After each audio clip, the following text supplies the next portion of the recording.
Każdy z nas, kto oglądał lub czytał Dragon Balla, zapewne ma swoją ulubioną postać. Dla jednych może być to książę Vegeta, z racji na jego emocjonalną głębię, przemianę serca czy szacunek do jego ciężkiej pracy oraz dumy z bycia sobą. Z kolei ulubieńcem innych może być np. Gohan, który na tle barwnych i nietuzinkowych postaci wyróżnia się tym, jak bardzo jest ludzki, a gdy jest już dorosły, cechuje go pacyfizm oraz nadzwyczajna inteligencja. Oczywiście trudno nie wspomnieć tu też o Goku, któremu naturalnie, jako protagoniście, poświęcono najwięcej czasu. Ten materiał nie ma jednak na celu rozstrzygać tego, kto jest moim lub powinien być waszym faworytem, gdyż jest to kwestia raczej subiektywna. Niemniej jednak chętnie usłyszę, kto jest waszą ulubioną postacią w sekcji komentarzy.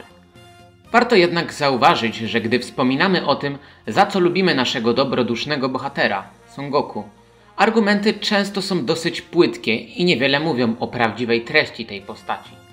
Wynika to z tego, że wychowani w kręgu kultury zachodniej, a przynajmniej z takiego wychodzą założenia, nie dostrzegamy kwestii oczywistych dla naszych braci i sióstr z Dalekiego Wschodu, bo przeważnie nie jesteśmy zaznajomieni z ich ludowymi opowieściami, wierzeniami czy tradycją. Prawdą jest, że Goku jest postacią statyczną, czyli nie przechodzi wielkich przemian, ale nie oznacza to koniecznie czegoś negatywnego, gdyż twórca serii kreuje go tak z pełną premedytacją i ma ku temu dobre powody. Ponadto należy zaznaczyć, że to, iż Goku nie przechodzi gruntownych zmian, nie oznacza tego, że nie przechodzi ich wcale. Są one po prostu bardziej subtelne i mniej widoczne niż w przypadku Vegety czy Gohana. Pierwszy materiał z serii Erase'owe dygresje poświęcę analizie Son Goku oraz towarzyszącej mu filozofii.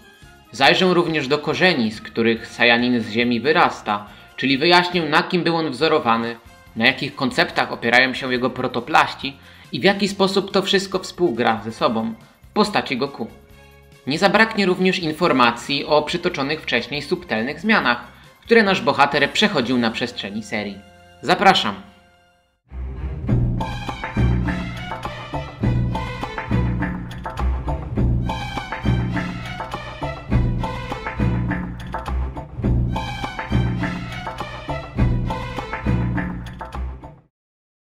Zanim jednak przejdę do dekonstrukcji Goku, chciałbym zaznaczyć, że nie jestem szczególnym znawcą dalekowschodnich światopoglądów i nie mam zamiaru ich propagować.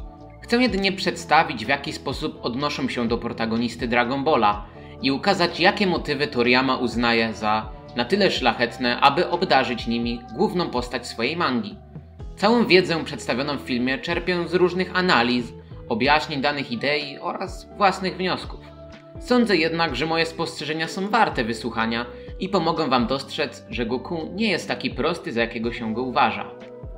Na wstępie trzeba jasno powiedzieć, skąd Son Goku się wywodzi. Niczego nie odkryję, stwierdzając, że ten dobroduszny wojownik powstał na bazie Małpiego Króla z chińskiego eposu Wędrówka na Zachód. Jednak być może niewielu z was wie, że to klasyczne dzieło zawiera w sobie dużo fragmentów filozofii taoistycznej, i to na jej podstawie buduje swoją historię. Można się więc domyślić, że i Dragon Ball będzie nie bezpośrednio lub bezpośrednio czerpać z tego nurtu myślowego, co udowodnię w dalszej części tego filmu.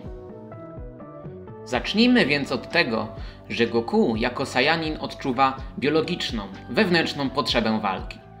Większość przedstawicieli rasy naszego szpiczastowłosego bohatera przeradza tę potrzebę w zbędną brutalność i agresję. Jest to prawdopodobnie skutek życia w sprzyjających przemocy warunkach. W końcu Saiyanie od najmłodszych lat są częścią podbojów na rzecz Imperium Frizy lub kultury opartej o legendę niepokonanego Super Saiyanina i chęć upodobnienia się do tego pełnego gniewu wojownika. Jak można się domyślić, droga naszych warzywnych kosmitów jest niewłaściwa. Czy oznacza to, że tendencje popychające Goku do walki są czymś złym? Niekoniecznie. Istotne jest tutaj, w jaki sposób dziadek Gohan wychował Goku. Ten uczeń mistrza Roshiego wpoił małemu Saiyaninowi podstawowe zasady Budo, czyli tak zwanej drogi walki.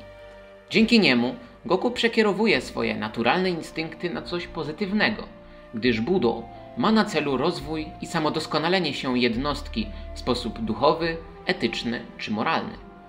Goku, praktykując drogę walki, uczy się również poskramiać emocje, oraz, co najważniejsze, swoje ego i idącą z nim stronniczość bohatera.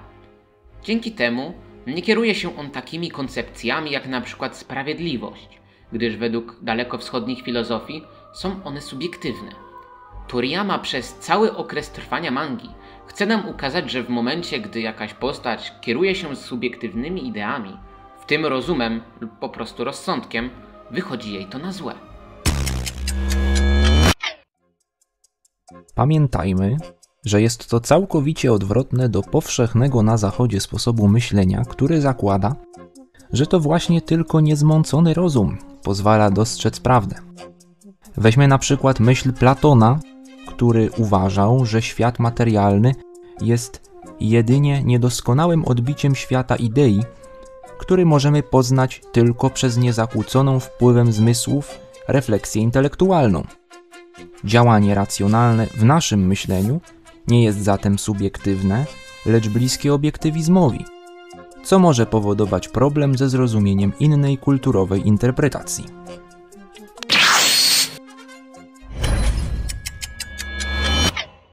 Zauważmy, że gdyby Goku postępował logicznie i zabijał groźnych przeciwników, którzy zranili bądź zabili bliskie mu osoby, np. Piccolo czy Vegetę, to cała historia posypałaby się jak domek z kart. Ziemia nie miałaby żadnych szans, aby obronić się przed następnymi przeciwnikami bez pomocy zreformowanych adwersarzy Goku. Zauważcie jednak, że powiedziałem wcześniej o podstawowych zasadach Budo.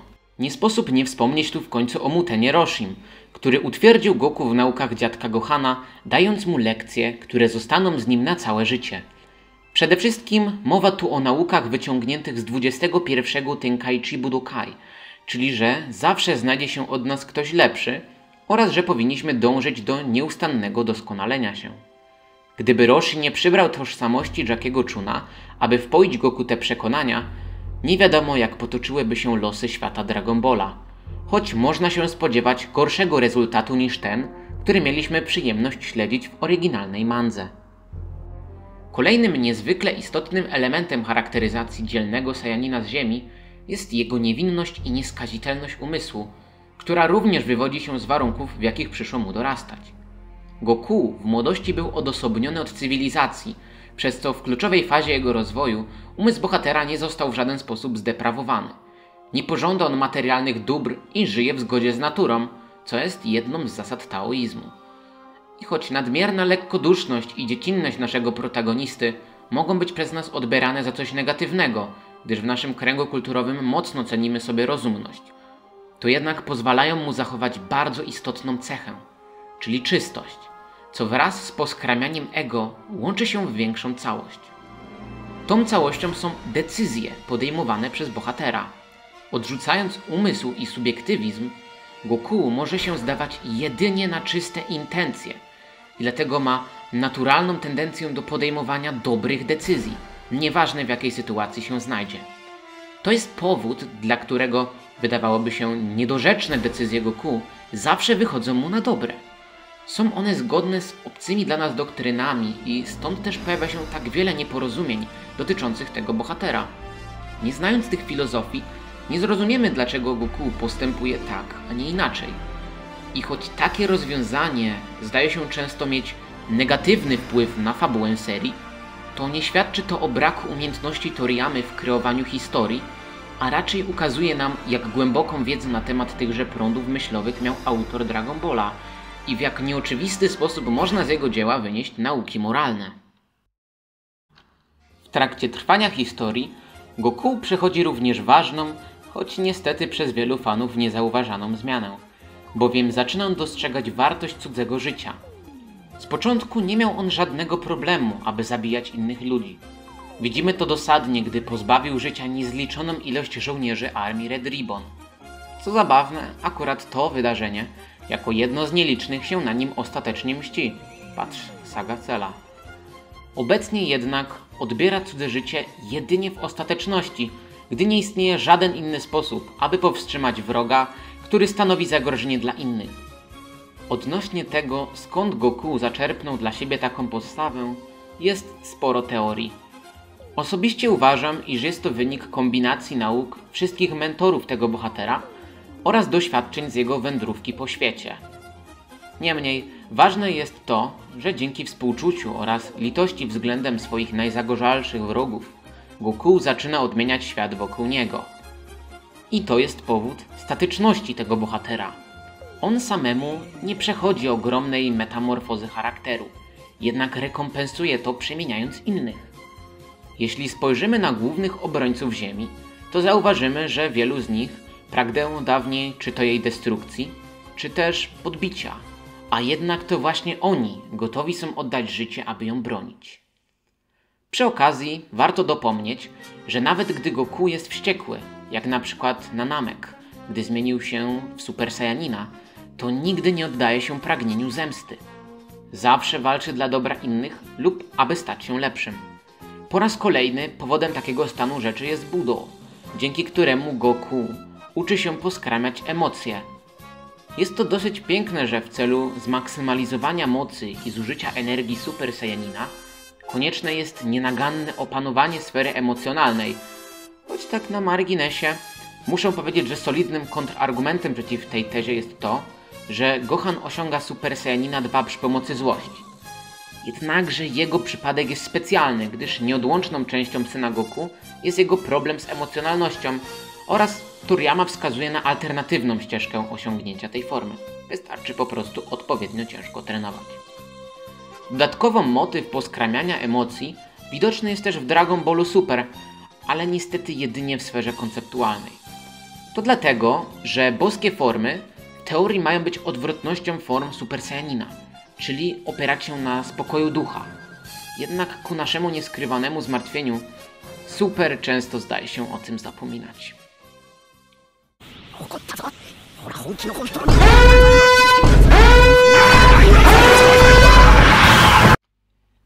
Aby domknąć temat zmian, jakie przechodził Goku, należy również wymienić to, że jesteśmy świadkami, jak z ucznia staje się on mistrzem. Pierwszym wskaźnikiem rozwoju Goku w tym kierunku jest to, że od sagi Cella nie nosi on już żadnego symbolu kanji na swoim gi i co za tym idzie, nie reprezentuje szkoły żadnego mistrza. Choć dla wygody i być może szacunku nadal nosi strój o charakterystycznej pomarańczowej barwie. Również od sagi Cella widzimy, jak Goku uczy Son Gohana sztuk walki i stara się odejść na dalszy plan, podobnie jak Roshi po tym, gdy nasi bohaterowie go prześcignęli. Saga Buu kontynuuje ten motyw i widzimy, jak Goku stawia na nową generację, ucząc Gotena i Trunksa fuzji. Wiemy jednak doskonale, że ostatecznie seria zatoczyła koło i wróciła do skupienia na Saiyaninie z Ziemi. Dlaczego tak się stało i czy lub kto powinien zostać następcą Goku, dowiecie się w następnym odcinku Erase'owych dygresji. Tymczasem ewolucja Sona jako mentora domyka się na końcu mangi, gdy nasz protagonista przywdziewa nowe gi, które daje nam jasno do zrozumienia, że jest już w pełni doświadczonym wojownikiem, gotowym do przygotowania kolejnej generacji walczących, takich jak na przykład Ub. Należy jednak wspomnieć o tym, że prawdziwy szczyt filozoficznego postępu protagonisty serii widoczny jest dopiero w tzw. niekanonicznej serii Dragon Ball GT, gdzie na jej końcu jesteśmy świadkami niejednoznacznej przemiany naszego pokornego bohatera, która może być interpretowana jako taoistyczny motyw, tłumacząc z języka angielskiego, wznoszenia się do nieba w biały dzień. Termin ten oznacza przejście do nowego wymiaru egzystencji i osiągnięcia nieśmiertelności, będąc ciągle żywym. Odnosi się on do osób, które w różny sposób osiągnęły czystość serca, co jak najbardziej pasuje do postaci Goku, a zarazem sytuacji, w jakiej się znalazł, ładując Genkidamę w ostatnich odcinkach GT. Jednak może nie wychodźmy tak daleko poza oryginalną mangę i skupmy się na tym, co chciał nam przekazać sam Toriyama. Zatem, podsumowując mój wywód, przez przykład Goku, Dragon Ball chce nas nauczyć różnych taoistycznych wartości. Przede wszystkim tego, że należy wybaczać i dawać drugą szansę tym, którzy nas skrzywdzili, oraz dążyć do stawania się lepszymi osobami. Tylko w taki sposób jesteśmy w stanie wyprowadzić ze zła większe dobro i szerzyć je w świecie. Nasz Saiyanin, kierując się Budo, nie zwraca uwagi na krzywdy wyrządzone mu przez jego wrogów, jeśli ci chcą się zmienić. zawsze daje im drugą szansę, dzięki czemu otwiera sobie furtkę na dalszy rozwój. Albo poprzez trening z nimi, albo znajdując motywację, żeby stanąć z nimi do boju i obronić swój dom, ziemię. Ostatecznie jednak w większości wypadków reformuje ich, dzięki swoim pozytywnym wpływom. A przynajmniej taka jest moja interpretacja postaci Goku i nauk życiowych, jakie Akira Toriyama przez jego przykład prezentuje nam w swojej mandze. Jeśli macie coś do dodania albo się z czymś nie zgadzacie, to komentarze są wasze. Zanim jednak wyłączycie film, zachęcam przede wszystkim do zostawiania propozycji tematów do poruszenia w Saikyo no Podcast. No, subskrypcją i polubieniem również nie pokardzimy. To tyle, do usłyszenia.